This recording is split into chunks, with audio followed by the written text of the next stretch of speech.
kaluwalhatian niya. Tayo'y ligtas, tayo'y ligtas, dahil lamang sa pananampalataya. Kaya ating sundin ang tawag niya, tayo ay niligtas niya, tayo'y Kanya.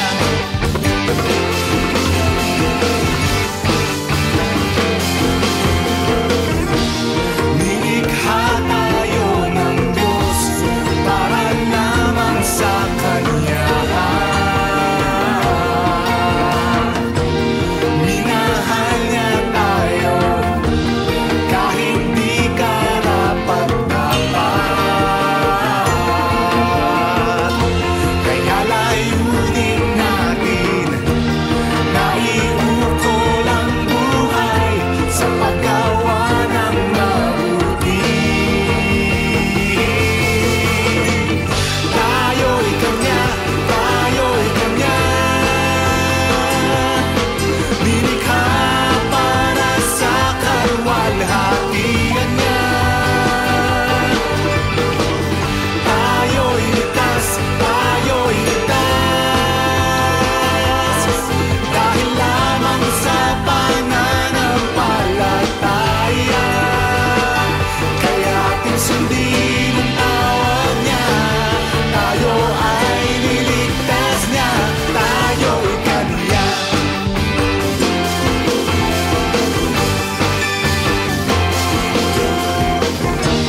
Tayo ay inambon niya nang walang alinlangan.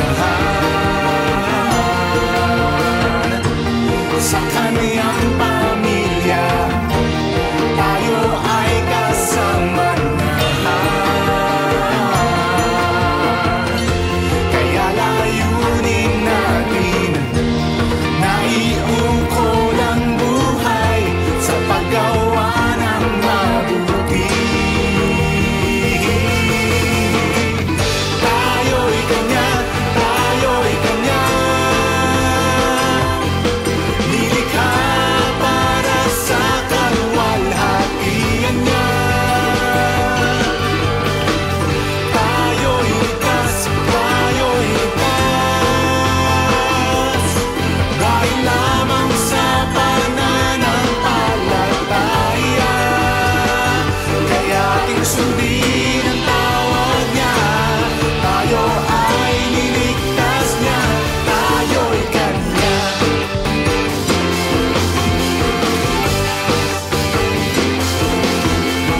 Tayo ay Kanya, tayo ay niligtas niya, tayo ay Kanya, tayo ay mahal ng Diyos Ama, tayo ay Kanya, tayo ay niligtas niya, tayo ay Kanya, tayo ay mahal ng Diyos Ama, tayo'y Kanya, tayo'y Kanya,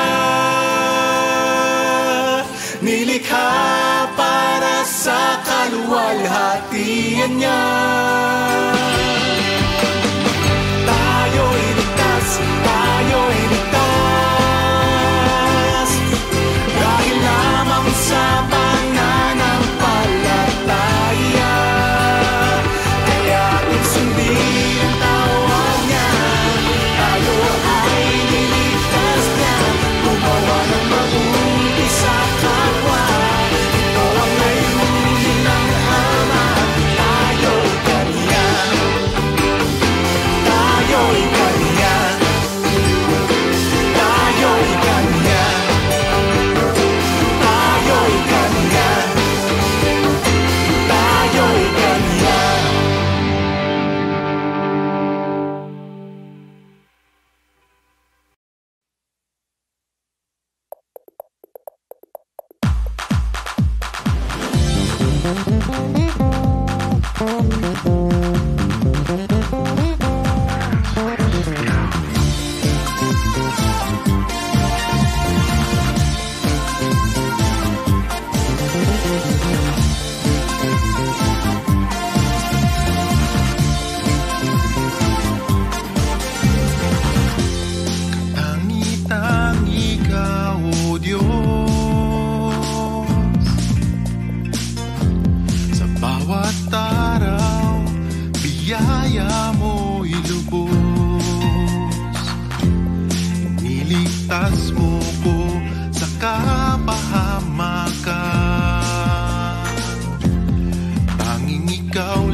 mountains and the sea.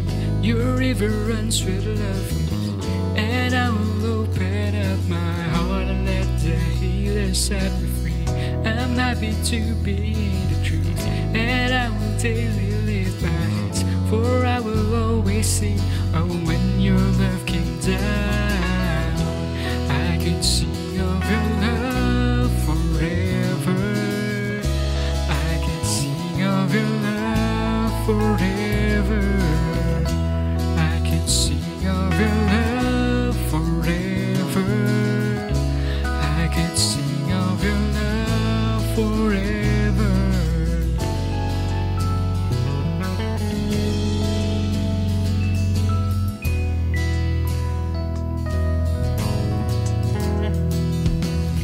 Over the mountains and the sea, your river runs with love for me, and I will open up my heart and let the healer set me free. I'm happy to be in the truth, and I will daily lift my hands, for I will always sing of when your love came down. I can sing of your love forever. I can sing of your love forever. I can sing of your love forever. I can sing of your love forever. Oh, I feel like dancing. It's foolishness, I know, but when the world has seen the light, they will dance with joy like we're dancing now. I can sing of your love forever. I can sing of your love forever. I can sing of your love forever. I can sing of your love forever. I can sing of your love forever.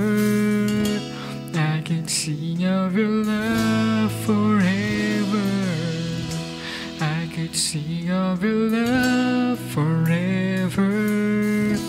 I can sing of your love forever.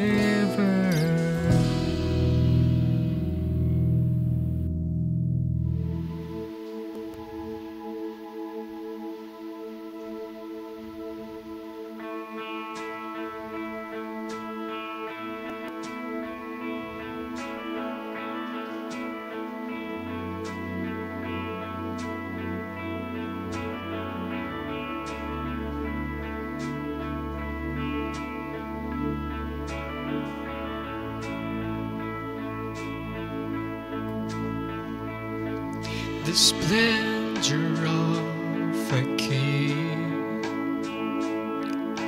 clothed in majesty. Let all the earth rejoice, all the earth rejoice. He wraps himself in light, and darkness tries to hide. Trembles at his voice, trembles at his voice. How great is our God? See with me how great is our God, and all will see how great is our God.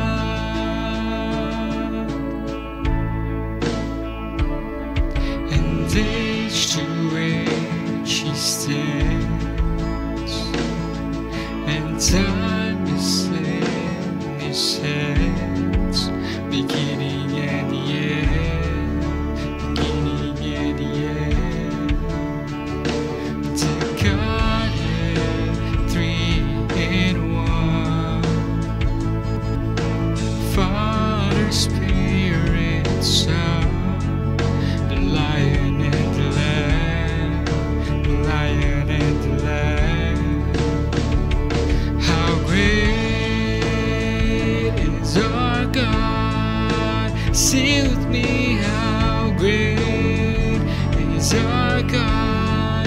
and always see how great is our God.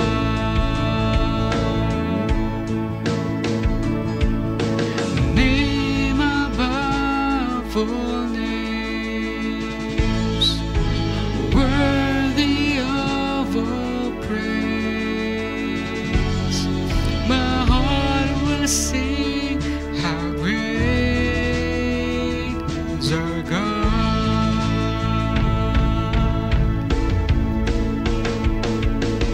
Name above all names, worthy of all praise. My heart will sing how great is our God.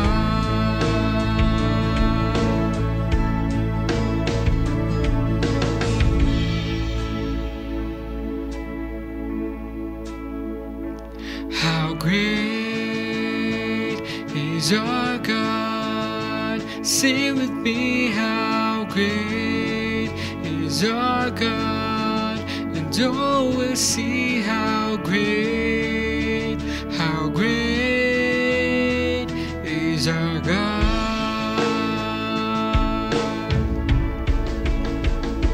How great is our God. Sing with me, how great is our God. And oh, we'll see how great is our God. How great is our God. Sing with me, how great is our God. And oh, we'll see how great is our God.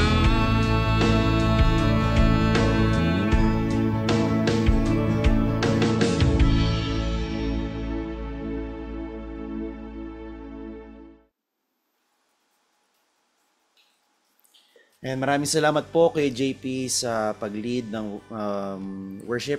And muli po magandang gabi po sa bawat isa mga kapatid. Ako po ang inyong lingkod na si Kuya Aaron. At kung ikaw ay first time na nakikinig dito sa ating stream, and then praise God dahil this is the opportunity na makapakinig ng salita ng Diyos, and at the same time, join us during our prayer meeting time po mamaya. And so far, marami tayong mga napapanood ng mga may init na balita. But we don't have to worry kasi this is the moment as well that we lay everything to the Lord in prayer. And gusto ko lang din po batiin ang mga nanonood ngayon sa ating YouTube live stream. Let us also pray, especially sa nag-ooperate for today's OBS. Nagkakaroon lang po ng technical difficulties. But if you're watching, I hope dyan po sa end po ninyo ay okay.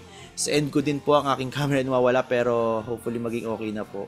Good evening po sa mga nanonood ngayon kay Kuya Edson. Good evening po kay Kuya Isaiah, kay Brother Jasper. Good evening, sila po nag-ooperate ng PowerPoint for today. Good evening po kay Ate Yvette. Good evening po kay Ate Yoli, kay Ate B, and kay Elder, kay Papa Egay. Dako po tayo mga kapatid sa ating announcements for this upcoming announcements. So every Sunday we'd like to encourage everyone for Las Piñas, both in Molino, na nagkakaroon po sila ng Sunday worship service every 10 a.m. Sa Las Piñas naman po, kung ikaw po ay first time na nanonood ngayon, ito po ay ginaganap sa 77 Lovely Road, BF Almanza 2, Las Piñas City. And sa Molino naman po, kung ikaw po ay malapit lamang sa Cavite or near Bacoor, magkakaroon naman po ng worship service every 10 a.m. sa Blue Avenue, Springville North, Camellia Molino 3, Bacoor. And every Wednesday naman po, we would like to encourage everyone for our midweek service. Ito po ay every 8 p.m. via YouTube Live. So sa nangyayari ngayon, still, my camera ay nawawala, pero hopefully maging okay na po ulit. Ayan. Sa mga chikiting, sa mga kids, we would like to encourage everyone na meron po ulit Sunday school as well. Both Las Piñas po and Molino, ito po ay every Sunday ng 10 a.m. And ganun din po sa mga kabataan, which is every Sunday naman po sa Molino na ginagana po every 2 p.m. Ganun din po sa Spin 180 Las Piñas, nagkakaroon po sila ng youth fellowship, which is first and third week of the month. And napakalaking bagay po mga kapatid that we would like also to encourage everyone this coming September ay magkakaroon po ng joint fellowship ang Spin 180, Las Piñas, and Molino. To those of you, probably nakikita nyo po sa mga group pages po namin some of the pictures for the cell group fellowship, sa mga status, sa mga My Days, especially for the cell groups. And in that part, we would like to encourage everyone to join in our cell groups. We highly encourage everyone, especially those people na belong especially sa mga ministry, both Molino and Las Piñas. Okay? For our tithes and offering, kung hindi nyo po still nakikita po ang aking mukha, nakikita nyo po dyan sa ibabaw for our tithes and offering, you may also check the mark is above the screen for bank details. Nakalagay po dyan si China Bank, si BPI, and GCash. And for this month of August, I would like to to greet a happy birthday, lalo po this month of August, starting nung nakaraang August 11 until August 17. August 11 po, happy birthday po kay Kuya Mario Vistro. Ganun din po sa August 11, happy birthday po kay Alva Pangilinan. Sa August 11 din po, belated happy birthday kay Josh Agnes sa CBC Molino. This August 15, which is tomorrow, happy birthday po kay Aladin Erbon, kay Kuya, tama. And ganoon din po sa August 15, which is tomorrow din po kay Junlei Tayong. Maligayang kaarawan din po sa darating na August 16 kay Alexander Abale Jr. and August 16 kay Kuya AJ Abalayan. August 17 naman po, happy birthday kay ZJ Brian Bustamante. Ayan. Shoutouts po, kung halimbawa ay still nakikinig pa rin po kayo, huwag po niyong kakalimutan na mag-chat sa ating YouTube comment section para po kayo po ay aming mabate. Okay? So right after the message po with Pastor Frank, tayo po ay dadako sa ating prayer time. So I would like to encourage everyone to prepare your hearts and your minds. Kung ito po ay confidential or for your prayer request, gusto namin ipag-pray po kayo. And we would like to i-approach po kami in private if this is confidential prayer request po.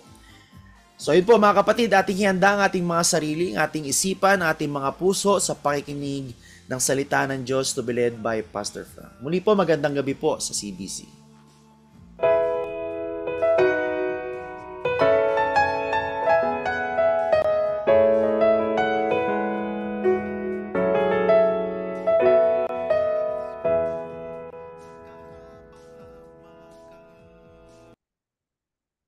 Salamat ng marami, Kuya Aaron. Magandang gabi po sa inyo lahat. Sayang ay nawala yung camera ni Kuya Aaron. Siguro merong natanggal na wire. Pero mamaya po sa ating prayer time, hopefully ay makasama natin siya muli para po ay nagkakakitaan tayo. Nakikita nyo kami, bagamat kami ay nababasa lang namin ang inyong mga chat with us. And of course, may mga nag-chat dito na putol-putol po ang ating mga internet ngayon. Nais natin batiin. Kanina po bumati si Mami doon po sa Baguio, si Nanay Puring, Teodoro. Magandang gabi sa inyo, Nanay Puring. And of course, kasama natin ngayon si Kuya Edson Vidamo doon sa Middle East country. And of course, si Isaiah Benjamin Katimpo, na kasama niya ngayon si Jasper Enriquez na siyang ating PowerPoint streamer. And we also would like to say good evening kay Ate Yvette Buenvenida. Magandang gabi sa inyo. Kay Ate Yoli, tsaka kay Kuya Joe Menjola, si Ate B, of course, kay Kuya Egay Vidamo. Of course, ay puputol-putol po talaga yung internet. Kaya po ay siguro po hindi lang sa amin, pati dyan sa Indang at pati sa ibang lugar, but we would like to continue with our worship service. Last 2 weeks ago, ganun din po yung naging problema namin sa Lovely. Tapos last week naman ay hindi nagkaroon ng communication doon sa ating internet connection. At hopefully itong week na ito ay maayos na po. Nagbigay na ng mga reports sa mga kinauukulan, pero hopefully they would be able to fix the problem. And if it's Manila-wide, well, we cannot do anything about that. Ano ho, ngayon po gabing ito, tayo po ay nais magpatuloy sa ating pag-aaral sa 1 Peter chapter 1 pa lamang po tayo. Ang dami natin mapag-aaralan doon.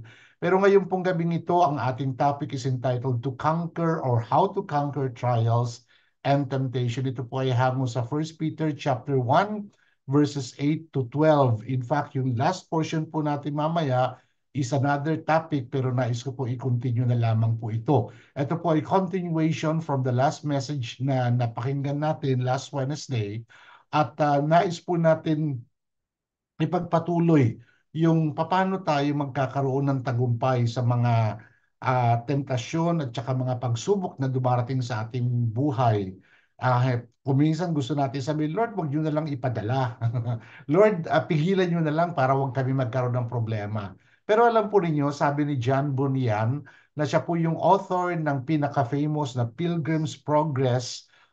Nabasa ko po ito. It's a very poetic book, but it's concerning the book of Romans, yung journey ng isang Kristiyano. Kung di po ninyo alam, si John Bunyan po ay isang preacher, tapos kinulong po siya, at habang siya ay nasa kulungan, siya po ay nagsulat itong napakagaling na libro na Pilgrim's Progress hango sa book of Romans. Sabi niya, no man without trials and temptation can attain a true understanding of the Holy Scriptures. Totoo po yun. Wala na isa sa atin na pag wala tayong dinaanan na trials at mga pagsubok o kaya mga temptasyon, ay maiintindihan natin ng totoo ang banal na kasulatan. Kasi nga po ay yung pong nandoon sa banal na kasulatan ay nagdidepend ang isang tao na isang mananampalataya sa Panginoon versus his self-sufficient life. Kasi akala natin tayo ang captain of our soul. Tayo ang magmi-made up ng ating buhay. Samantalang ang running banner ng isang mananampalataya is that I would depend upon the power and the strength of the Lord. So we learn to hold on the promises and the power of God in our lives. Dependence upon the Lord. Dependence upon the Lord. So, ang nais ko pong basahin natin itong 1 Peter chapter 1 verses 11 to verse 12. Ito po ay hango doon sa ESV, English Standard Version. Sabi ni Peter dito, though you have not seen Him, you love Him. Though you do not now see Him, you believe in Him and rejoice with joy that is inexpressible and filled with glory, obtaining the outcome of your faith, the salvation of your souls. Concerning this salvation, actually, yung part na yon, putol na yon, the prophets who prophesied about the grace that was to be yours searched and inquired carefully. Verse 11, inquiring what person or time the Spirit of Christ in them was indicating when he predicted the sufferings of Christ and the subsequent glories. Verse 12, it was revealed to them that they were serving not themselves but you in the things that have now been announced to you through those who preach the gospel, the good news to you by the Holy Spirit sent from heaven, things into which angels long to look. Tayo po'y manalangin sandali. Lord, salamat po sa gabing binigay niyo sa amin. Bagamat may challenge palagi sa aming internet connection, sana Panginoon ay magawa ng solusyon ito sa mga lalong madaling panahon, sapagkat kami po ngayon, buong Pilipinas, ay very much dependent sa internet connections namin. At sana po Panginoon, ang mga internet providers ay magkaroon din sila na upgrading sa kanilang mga system imbis na downgrading, dahil ito po naman ay binabayaran ng madlang tao. Lord, we pray that you would allow us to study your word and to be encouraged on how we would be able to conquer trials and temptation in our lives. Thank you, Lord, for what you will do. In Jesus' name we pray. Amen and amen. Sabi po dun sa Preacher's Outline and Sermon Bible, the trials and temptation of life are not to defeat or discourage us, although sometimes ganun po ang nangyayari, and of course, we would like to have a different mindset. On the contrary, we are to use them as stepping stones to become stronger and stronger in life. Many times po, binabanggit ko na ito, use yung problems natin, gamitin natin yung mga trials and temptations sa buhay natin bilang apakan para tayo po'y umaakyat at umaangat sa buhay Kristiyano natin. Parang ito po yung hagdanan, inaapakan lang natin yon para po tayo ay makaakyat sa second floor ng ating mga bahay. Ang tawag po doon ay simple machine. Hindi natin nahahalata, hindi natin iniisip, hindi natin pinapansin. Pero kung walang hagdanan, ay hindi tayo makakakyat sa second floor. Pupwede ay ladder, pero mas mahirap po yun. Pupwede lubid, pero mas mahirap po yun. Pupwede lumipad tayo, pero imposible po yun. Ano ho? So yung question natin, but how can we conquer trials and temptations when they are so devastating, destructive, powerful, damaging, and threatening? That's what they look like on the onset. Pero po sa katotohanan, they are allowed by the Lord for us to become stronger and higher and grower and more matured in our Christian life. Akala natin damaging sila, akala natin destructive sila, devastating, powerful, and threatening. But that is not the purpose of God. The purpose of God is a lot better than those things. So first of all, dito po sa ating passage ay we ask the question again, how do we conquer the trials and temptations sa buhay natin? By your love of Christ. Basing out on the passage po natin sa verse 8a, though you have not seen Him, totoo nga naman, pag hindi mo nakita, yet you love Him. Meron pong kasabihan sa electrical engineering course, dahil yung pong course ko dati ay aeronautical engineering, composed of 4 kinds of engineering. Doon po sa aming electrical engineering subject na yon ay to see is to believe and to touch is to prove. Kasi pag may ilaw, naniniwala ka, may elektrisidad kasi makikita mo yung ilaw eh. Tapos sabi ng aming electrical engineer teacher, hawakan mo yung isang wire ng kuryente na hindi ka nakaapak sa lupa, walang conduction sa baba. Sabi namin, ayaw namin, I'll show you So hinawakan niya, hindi siya na kuryente. And sabi niya, subukan nyo, hawakan niyo na wala kayong conduction sa baba. Hinawakan nga namin, wala kaming naramdaman na electricity. So to see is to believe, to touch is to prove. Ganon din naman po dito, yung pagmamahal natin sa Panginoon Diyos, bagamat hindi natin siya nakikita, ay minahal pa rin natin siya.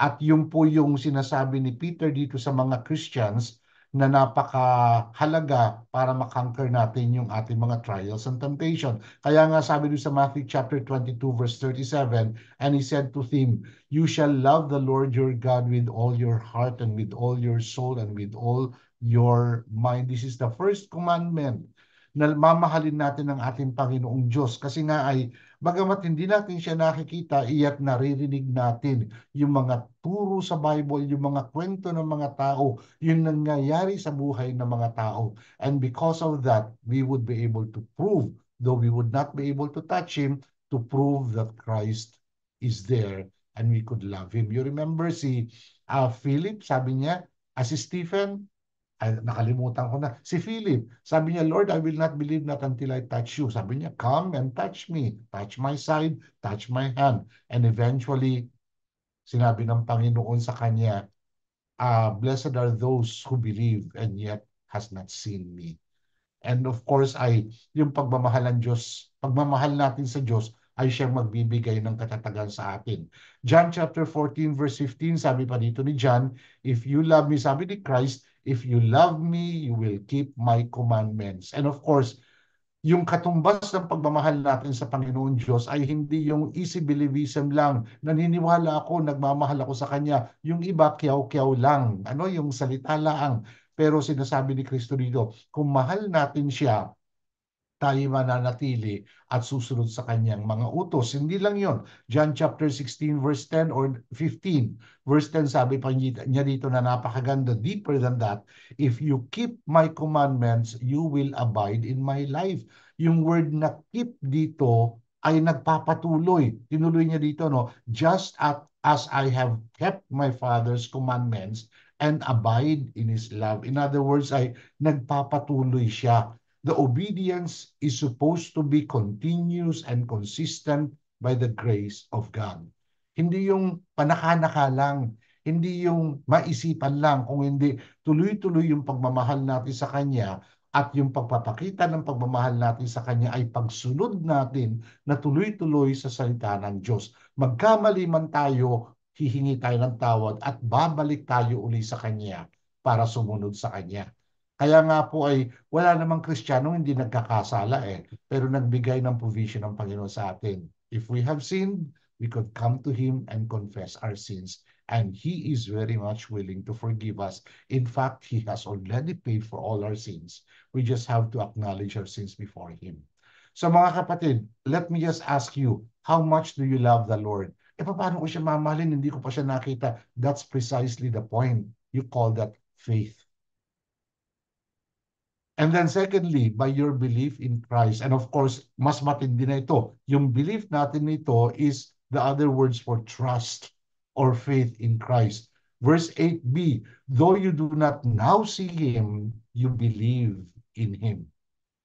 Hindi nyo siya nakikita sa ngayon, nananampalataya kayo sa Kanya kasi umakyat na siya sa langit. Sabi niya, aalis ako, iiwanan ko yung banal na spirito, pero babalik ako balang araw. Pero nandoon yung pagtitiwala natin sa Kanya. Kaya nga yung word na believe is the same word as trust and faith. And of course, sa tense, this is a present continuous tense, which means it is continuous on and on. Dumarating yung pagdududa paminsan-minsan pero hindi tayo nagpapatuloy na nagdududa. Kung hindi. Totoo ang Panginoon. Totoo ang pangako niya. Totoo ang kanyang salita. May kapangyarihan siya. Meron siyang gagawin sa buhay ko at naranasan ko na yung mga bagay na ginawa niya sa buhay ko dati. Kaya kung meron man pagdududa sa isipan natin, itatabi natin yon at patuloy tayo magtitiwala sa Panginoon. Huwag tayo makikinig kay Satan. Kaya Ephesians chapter 6 verse 16, in all circumstances, take up the shield of faith. Ito po yung armory natin with which you can extinguish all the flaming darts of the evil one. If you remember yung lesson natin one time, na merong pong armory na binigay sa atin ng Panginoon at isa sa mga armory natin doon, which is our defense armory, is the shield of faith. Kasi ang gagawin ng demonyo, lagi siyang magta-target sa atin ng mga darts. At yung darts na yun, mga kapatid, hindi lang simpleng darts, they are flaming darts. And that shield should be and must be marinated in water, which is the Word of God. Para yung mga flaming darts na yun ay mapatay siya. And then sa Hebrews chapter 11 verse 6, tinuloy pa niya dito, and without faith it is impossible to please Him. Without trust, without believing in God, it is impossible to please Him, for whatever or whoever would draw near to God must believe that He exists. Totoo siya. Totoo siya.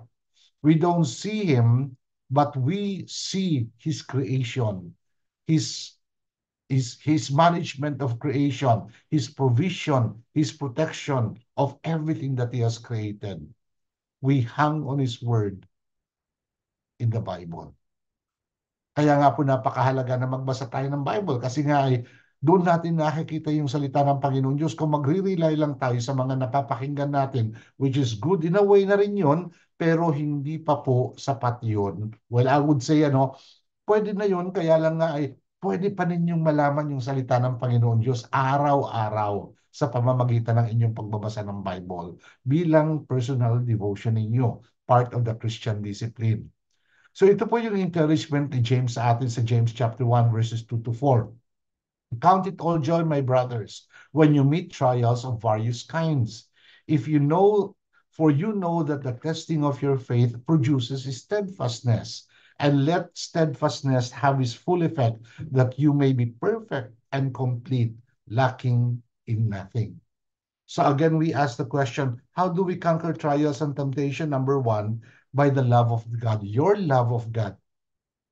Pangalawa, your belief, your faith in Christ.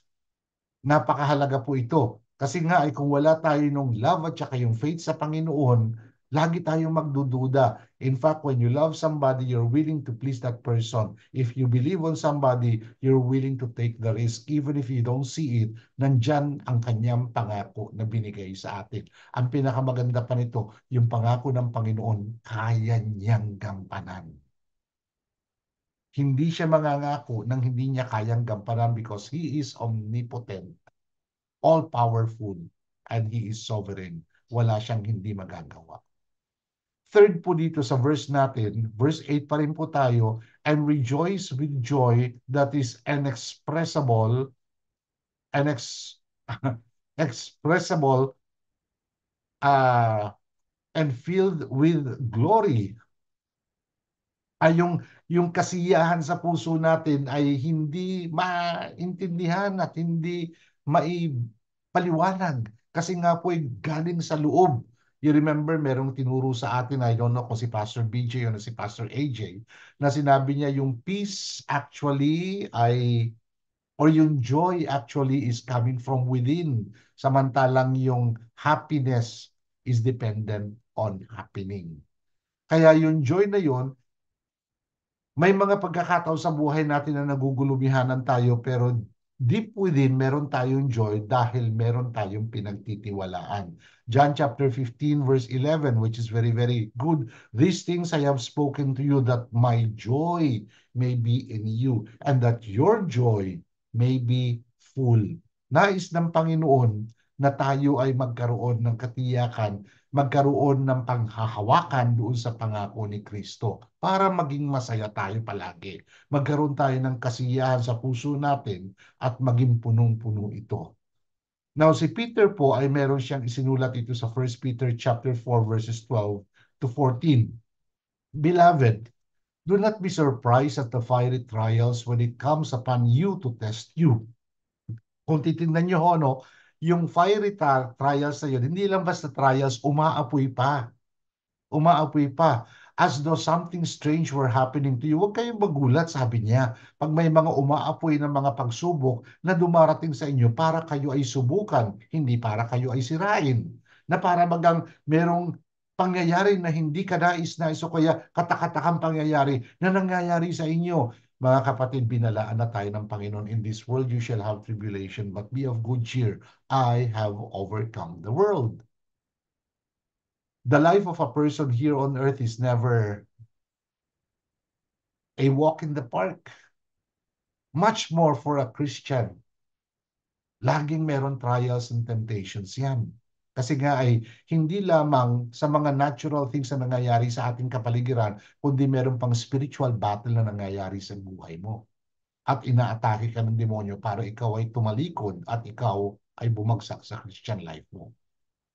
And of course, hindi naman nagtatagal yun kasi nga ay kung nalaman mo na ikaw ay merong relasyon sa Panginoon, ay siya mismo ang aatras sa iyo. Verse 13, but rejoice in so far, verse 13 po, but rejoice in so far as you share Christ's suffering, that you may also rejoice and be glad when His glory is revealed. Sabi niya dito, magsaya ka na ikaw ay nagiging kabahagi sa pagdurusa ni Kristo para ikaw din ay magsaya at maging matuwa pag dumating yung gloria na pinangako ng Panginoon Diyos. Alam po ninyo, normally pag sinasabi natin yun, yung reward natin ay nasa end. Sometimes it's not towards the end. Sometimes it's on the middle, but it will come when it comes. It will come when the Lord blesses you. You know what? When you continuously trust unto the Lord, when you continuously hold upon Him, there would be blessings that would come on your way that you never would expect. And God will just give it to you in the right time. So if you are insulated or if you are insulted for the name of Christ, you are blessed. Why? Because the Spirit of glory and of God rests upon you. Alam niyo kung bakit? There's going to be rejoicing and there's going to be gladness. Kaya po yung mga pagdurusan na nangyayari sa buhay natin, hindi po plano ng Panginoon Diyos para saktan tayo. Hindi plano ng Diyos para sirain ang buhay natin. Hindi po para patatagin tayo. At pag tayo po ay nakalampas doon, there's going to be the rejoicing that God gives us. Hindi lang yon, may mga bonus pa kuminsan na ibinibigay ng Panginoon na never in your lifetime you probably have expected.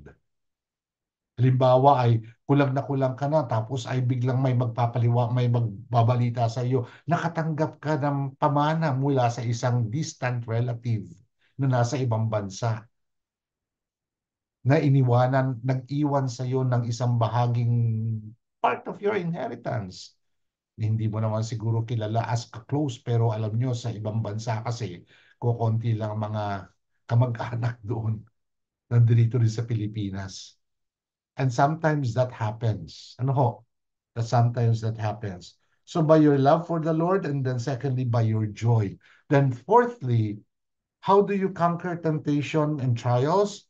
By your salvation. Very important ito. Verse 9, obtaining the outcome of your faith, the salvation of your soul. Now, when you say salvation of your soul, it's not just salvation from the fires of hell, but salvation as in iba yung pananaw mo. Iba yung pagtingin mo sa mga bagay na nangyayari sa kapaligiran mo. Iba yung takbo na ng buhay mo sapagkat ikaw ngayon ay binago na ng Panginoon at meron ka ng tamang relationship sa Kanya. Salvation is a glorious and a wonderful truth that God saves man from death and exalts them into the glories of heaven. So pag ikaw ay nakakilala sa Panginoon, magtuwa ka or maging matuwain ka dahil sa kaligtasan na ibinigay sa iyo ng Panginoon. Let me just quote this, hindi ko na isama sa ating PowerPoint, but I remember this quotation, peace is not the absence of trouble, but the presence of God. Ang kapayapaan ay hindi dahil walang danger, walang trouble, walang temptation, walang trials. Kung hindi, may kapayapaan dahil present ang Panginoon Diyos. Kaya sabi niya sa John chapter 14 verse 27, peace I leave with you, my peace I give to you, not as the world gives. Do not be troubled or be afraid. Meron po isang napakagandang illustration dito na binibigay ko noon pa nung ako ay bata-bata pa sa Christianity. Peace is pictured like this, isang nest na ando doon yung kanyang mga sisiw at yung kanyang nanay ng isang nest ng ibon, ng isang ibon. Tapos yung nest na yun ay nakapatong sa isang sanga. Samantalang yung sanga na yun, yung kapaligiran niya ay nahuhulog na tubig. Alam po niyo kung saan yun? Sa Niagara Falls. And this is in fact a true story. Very peaceful yung inahin doon, very peaceful yung mga chicks niya, not because there is the absence of danger, pero dahil yung nanay ay ando doon, that they are secured with him. So ganun din po sa atin, hindi panibasa, walang problema, okay tayo. Pero pag may problema, umawak lang tayo sa Panginoon.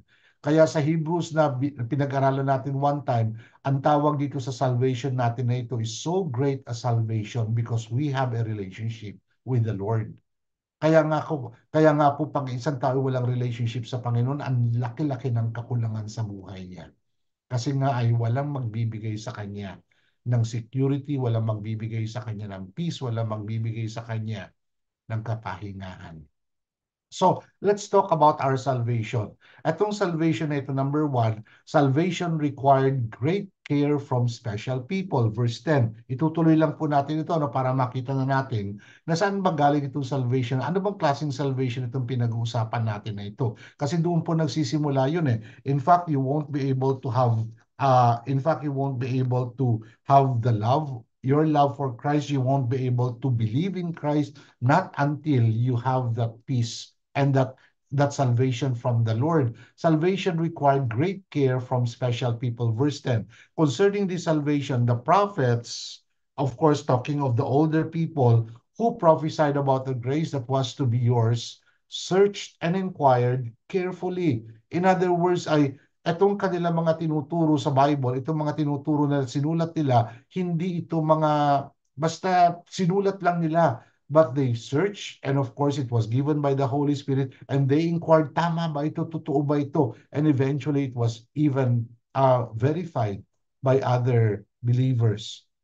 So they were called, they were sent, they were empowered, and they even risked their lives in sharing to us the word of God. Sa Isaiah chapter 6 verse 8, sabi dito ni Isaiah, and I heard the voice of the Lord saying, whom shall I send and who will go for us? Sumagot sa Isaiah. Then I said, here I am, send me. Alam niyo, ang Panginoon kuminsan ganun nagtatanong, sino kayang pupunta? Sino kayang tatayo para sa akin? Sino kaya mag-share sa kanya ng gospel? Sino kaya? Lord, here I am, send my neighbor, send my wife, send my brother. Hindi eh. Tayo yung tinanong ng Panginoon eh. Tayo yung tinanong ng Panginoon. Kaya, lahat po, ngayon po, ay lahat ng mga believers are supposed to share the news of salvation. Though there are some believers who are natural in evangelism. Parang every time na meron silang kakausapin, ipapasok nila yung gospel. Not everybody is doing that. But there are just people who are very, very good at that. Natural sa kanila yon. So, yung kaligtasang ito ay may mga taong ibinigyan ng Panginoon ng abilities and even calling for that. Bagamat lahat ng Kristiyano ay tinawag na ng Panginoon to share the gospel. Number 2, salvation is the personal experience of God's grace. Verse 10, concerning the salvation, the prophets who prophesied about the grace that was to be yours, I'm talking of the grace dito, search and inquired carefully. In other words, ay yung salvation na ito, binigay ng Panginoon sa mga tao nung unang panahon at binigay ng Panginoon sa mga tao na nakakilala sa Kanya, at ngayon ay ibibigay din natin sa ibang tao because it's about the grace of God. When they experience God's grace, they would be able to say na hindi ito galing sa mundo. Hindi ito maibibigay ng mundo. I've never experienced this. You know why? Because it came from heaven. It didn't come from earth. So experiencing the love, the sacrifice, the gift, the substitution, and the heaven of Christ. Itong mga bagay na ginawa ni Kristo ay hinding-hindi nagagawa ng sanlibutan. And most of the time ang ginagawa ng sanlibutan, give me what I want. Samantalang kay Kristo, I'll give you what you need because of my love for you. Kaya sabi ni Titus sa chapter 3 verses 5 to 7, mahahaba yung verses natin, He saved us not because of works done by us in righteousness, but according to His own mercy by the washing of regeneration and renewal of the Holy Spirit. Hindi tayo naliligtas sa pamamagitan ng gawa natin o kaya kabutihan natin, kung hindi sa pamamagitan ng Kanyang kahabagan. Nilinisan tayo, binago tayo sa pamamagitan ng Banal na Espiritu, whom He poured out on us richly through Jesus Christ our Lord. Biruin nyo yung lahat na yun sa verse 5, ibinigay sa atin sa pamamagitan ni Kristo Jesus. Verse 7, so that being justified by His grace again, we might become heirs according to the hope of eternal life. Siya mismo ang gumawa nito. At nais ng Panginoon Diyos na maranasan natin yung Kanyang grasya para nang sa ganun, magpupuri tayo sa Kanya. Magpapasalamat tayo sa Kanya. Maging grateful tayo sa Kanya. And hopefully, prayerfully, we would live our lives for Him out of gratitude. Not because of obligation. Hindi dahil meron tayong makukuha na iba pa. Binigay na sa atin lahat-lahat ng Panginoon. At dahil doon sa number 3 natin, salvation came through Christ's suffering and glories. Verse 11, inquiring what person or time the Spirit of Christ in them was indicating. Actually, merong isang outline supposed to be doon pero hindi ko na sinama about the mystery of the gospel, mystery of salvation when he predicted the sufferings of Christ and the subsequent glories. In other words, salvation came through Christ's suffering and the glory that Christ was going to give us. If Isaiah chapter 53 verses 4 to 5, 4 to 6. Napakaganda nitong verse na naman ito. Surely He has borne our griefs and carried our sorrows. Yet we esteemed him stricken, smitten by God, and afflicted. Sabi niya, totoo yan. Sabi niya, kinarga niya yung mga kabigatan natin at kinarga niya yung kalungkutan natin. Bagamat hindi natin siya binigyan ng tamang paggalang. Verse 5, but he was pierced for our transgression. He was crushed for our iniquities. Upon him was the chastisement that brought us peace, and with his wounds we are healed. Siya'y nasugatan dahil sa ating kasalanan. Siya ay dinurog dahil sa ating mga kamalian. Siya ay pinarusahan para magbigay sa atin ng kapayapaan. At sa pamamagitan ng kanyang sugat, tayo ay nahihilom. All we, like sheep, have gone astray. We have turned everyone to his own way, and the Lord has laid on him the iniquity of us all. Tayo yung mga tupa na parang nagkalat. Lahat tayo, pumunta tayo sa kanya-kanyang daan. Pero ang Panginoon Diyos, inilapat sa kanya lahat ng ating kasalanan. Nagkaroon tayo ng kaligtasan dahil sa pagdurusa na ibinigay ni Kristo. Pumayag siya doon. At ang maganda rito, meron din siyang ibinigay na pangako na kaluwalhatian. Number 4, salvation is for others too, proclaimed in the gospel with the Holy Spirit's working. Verse 12a, it was revealed to them that they were serving not themselves, but you. Did you know that people who are serving the Lord not for their own sake, but for others? And that's what you call service. Serving. Hindi para sa kanila, but for others. Kung minsan kailangan natin baguhin yung mindset natin. In the things that have been, and in the things that have now been announced to you through those who preach the good news to you by the Holy Spirit. So they proclaim the gospel to us, tinanggap natin, at ito ay kinilos at ginamit ng banal na spirito sa buhay natin. Basahin natin yung sinabi ni Paul o kaya sinulat ni Paul doon sa 1 Corinthians chapter 15 verses 1 to 4. Ito'y concerning sa gospel ng Panginoon. Now I would remind you, brothers, and the gospel I preach to you. Pinapaalala ko sa inyo yung ibinalita ko sa inyong mabuting balita which you received, tinanggap ninyo, at kayo ay naninindigan in which you stand and by which you are being saved. Kayo ay patuloy na naliligtas. Alam niyo naman yung 3 tenses of salvation, justification, sanctification, and glorification. If you hold fast to the word I preach to you unless you believe in vain. Dito ako nalulungkot there are some people who claim to be Christians who believed in vain. In other words, ay hindi totoo sa puso nila. Mayroon naghahadlang doon. May humaharang doon. Ano kaya yun? Yung binigay ng Panginoon na parable, maaring ang demonyo, or maaaring ang kayamanan, o kaya maaaring katamaran. Katamaran nag-grow sa Christian life. Kasi nga po ang buhay Kristiyano ay dapat maging intentional. Meron tayong ginagawa rin, hindi sa pamamagitan ng kalakasan natin, kundi patuloy na pagsusuko sa Panginoon at patuloy na pagtitiwala at pagsunod sa Panginoon. We follow our Christian disciplines. For I delivered to you, verse 3, as of the first importance, what I also received, that Christ died for our sins. Natanggap ni Paul ito, pinapasa lang niya sa atin. Ano yung mabuting balita? Christ died for our sins in accordance to the scriptures. Verse 4, that he was buried, inilibing siya, kasi namatay na nga siya. That he was raised on the third day, nabuhay siya muli ng ikatlong araw in accordance with the scriptures. And that is the gospel. That is the gospel. Kaya nga po ito yung pinoproclaim natin. Kung minsan ay para bagang napakahirap ba? Hindi ho, ikwento lang natin yung nangyari kay Kristo at ginawa niya sa buhay natin bilang patutuo ng ibanghelyong ito. And last but not the least, salvation is so glorious that even the angels were interested. Kaya sa 12b, things into which angels long to look. Pati yung mga anghel, naging interesado sila dito. Alam ba ninyo, yung mga demons, they used to be angels.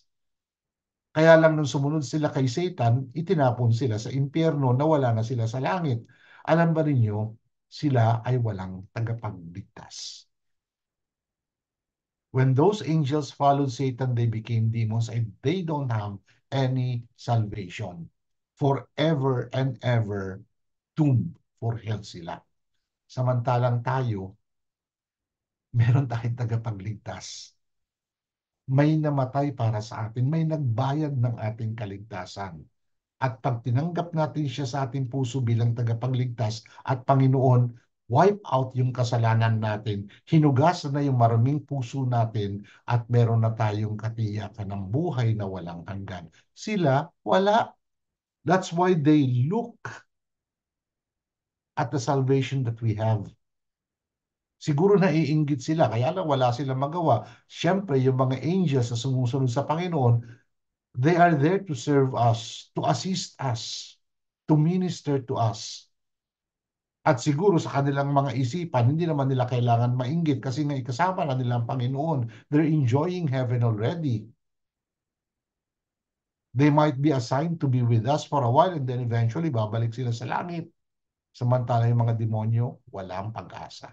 Kaya sabi sa Romans chapter 11 verse 33, "Oh, the depth of the riches and wisdom and knowledge of God." Yung lalim ng kayamanan at kaalaman at karunungan ng Diyos. How unsearchable are His judgments and how inscrutable His ways. Hindi mo maintindihan yung isip ng Panginoon sapagkat yung kamangmangan ng Panginoon ay ang pinakamatalino sa tao. Ang kahinaan ng Diyos ay ang kalakasan, pinakamalakas sa isang tao. In other words ay hindi natin matutumbasan at mapapantayan ang Diyos.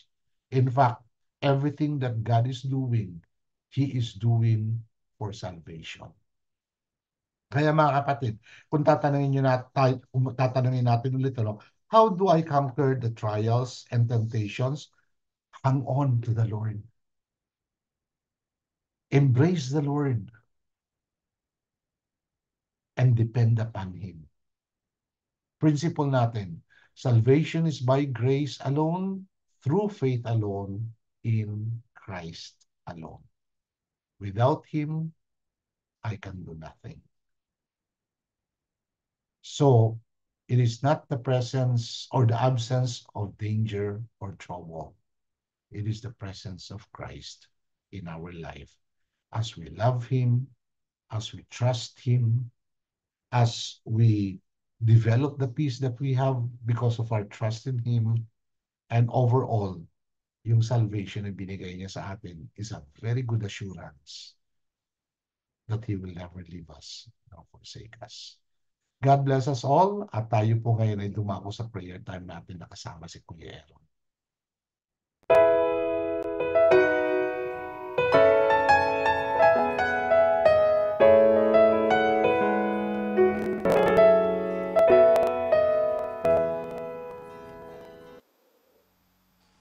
And maraming salamat po, Pastor Frank, sa napakaganda mensahe. We praise God for giving us the wisdom and the knowledge na marami po tayong natutunan ngayong gabing ito.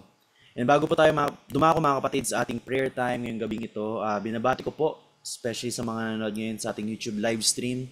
Good evening po kanila Ate Jill Rojas, kay Ate Bibi Villanueva, kay Ate Luisa Erbon, kay Ate Bing, at kay Mama, kay Ate Cherry Vidamo.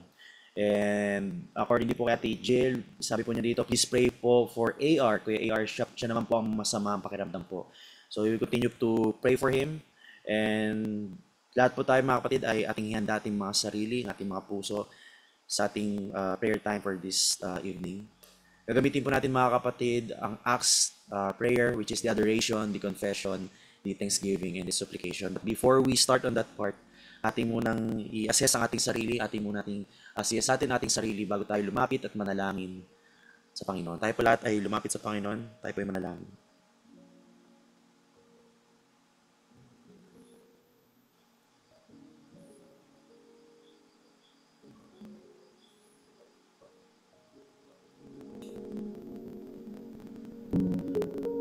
Tayo po ay lumalapit sa inyo ngayong gabi ito. Nagpapakumbaba. Humihingi po ng kapatawaran sa mga pagkakamaling aming nagawa. Salamat Lord sa gabi ito, sa kalakasan ng hindi po sa amin. At sa aming patuloy na paglapit, sa aming patuloy na panalangin, Lord God, kami po ay nagsisik po sa inyo. Itasyo po aming puso, aming sarili, aming buhay. Po aming dalangin sa Panginoon Jesus. Para po sa ating unang panalangin mga kapatid, which is the adoration, ito yung pagkakataon na kung paano natin i-glorify, kung paano natin kilalanin ang ating Diyos, patungkol sa lahat ng ating mga ginagawa, sa ministry man ito, sa lahat ng ating mga pagsubok natin inaharap, sa mga blessings natin natatanggap, para natin kinikilala ang ating Diyos. Bilang ating Diyos na mapagmahal, Diyos na nagpapagaling sa mga may sakit, Diyos na nagpoprotekta sa atin kapag tayo ay nakakaranas ng problema. At yung pagkakataon nating i-adore, itaas at tulatin ang pangalan ng Panginoon ng gabi. Tayo po ay manalangin.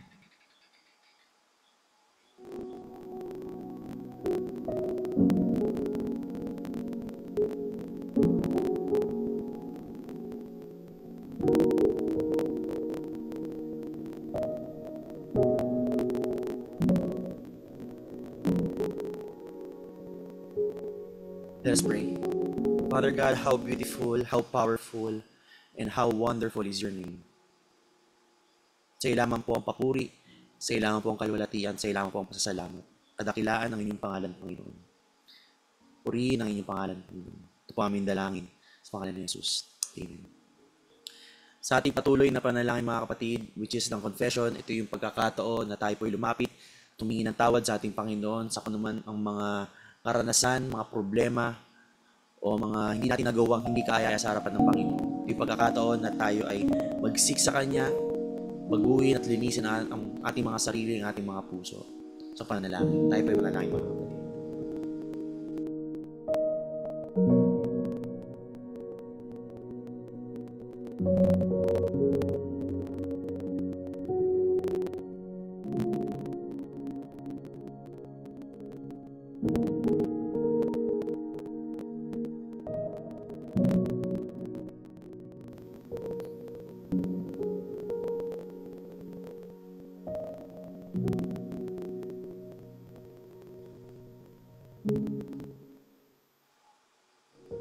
Let's come to the Lord in prayer. Panginoon, nakikita niyo po ang aming mga puso. Nakita niyo, Panginoon, ang mga intensyon. Nakita niyo, Panginoon, yung aming mga kinikilos. Hindi po naging kaaya-aya minsan sa inyong harapan. Panginoon, kami po ay lumalapit sa inyo, humingi po ng kapatawaran. Patuloy na ikaw po ang maghilom sa aming mga puso. Patuloy na ikaw po maglinis sa aming mga puso, sa aming mga buhay. Salamat, Panginoon, sa inyong paalala sa amin na kapag kami ay lumilihis, nawawala ng landas. Salamat, Panginoon, dahil ikaw po nagsisilbing ilaw. At patuloy na binabago niyo po kami. Purihin ng inyong pangalan, sa pangalan ni Jesus. Amen. Sa ating patuloy na panalangin mga kapatid, ito yung pagkakataon na tayo magpasalamat sa ating Diyos sa kung anuman mga biyaya ang ating natanggap, sa mga blessings natin natanggap. Kung ito man ay patungkol sa magandang trabaho, kung ito man ay patungkol sa gumaling ang ating sakit, meron tayong mga mahal sa buhay na gumaling din. Ito yung pagkakataon, ating ipasalamat lahat sa Panginoon ngayong gabi. Tayo pa yung manalangin.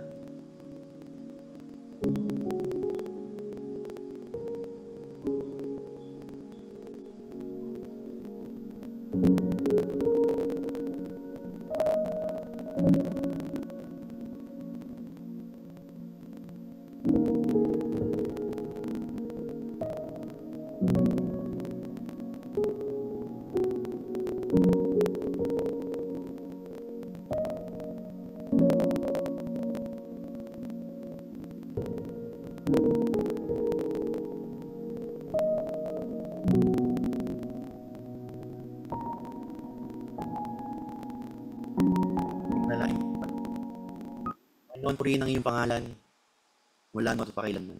Panginoon, sa mga biyaya, sa mga blessings namin natatanggap, sa pang-araw-araw na kami po ay nakakain ng 3 beses sa isang araw, sa proteksyon na inyong binibigay sa aming Panginoon mula kapag kami papasok sa aming mga eskwelahan, sa aming mga trabaho, at proteksyon sa aming pag-uwi sa aming mga tahanan. Salamat, Panginoon, sa inyong patuloy na patnubang.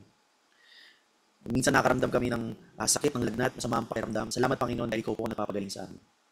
Minsan meron po kaming hinaharap na problema, meron kaming hinaharap na matinding pagsubok. Salamat, Panginoon, dahil ikaw po patuloy nag-guide sa aming mga buhay. Ikaw rin po, Panginoon, ang nagpo-provide sa aming mga pangangailangan kapag alam namin na walang-wala na po kami. Ikaw po ang patuloy na nagpa-comfort po sa amin, mas nag-encourage, Panginoon, na mas tumindig sa aming mga pangatawan. Salamat, Panginoon, lalo na sa inyong pagmamahal. Purihin ang iyong pangalan, Panginoon, at po aming dalangin sa pangalan ni Jesus. Para po sa ating huling panalangin, mga kapatid, tayo po ay dumako sa supplication. Ito pagkakataon ating ilapit lahat sa Panginoon natin mga panalangin. Isama natin mga kapatid, ang ating kapatiran na si Kuya AR na nakakaramdam po ng masamang pakiramdam. Patuloy na ilapit po natin siya sa panalangin. Kung meron po tayo mga kapatiran, mga sa buhay na nakakaranas din ng matinding pagsubok, na nakakaranas din ng problema sa pangatawan o lagnat, ating ilapit po sila sa Panginoon. Dahil niwala po tayo ng Diyos na magpapagaling sa kanilang pangatawan. Tayo po ay manalangin mga kapatid.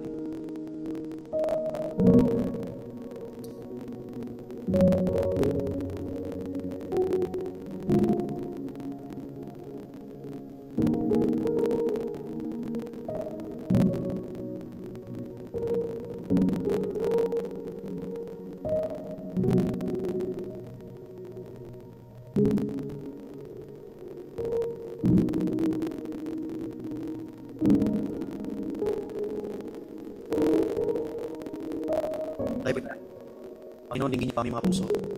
Dinggin niyo po aming mga saloobin. Sinabi niyo po Panginoon sa Biblia, kami po ay patuloy na kumato. Patuloy kami manalig at manampalataya sa inyo, Panginoon.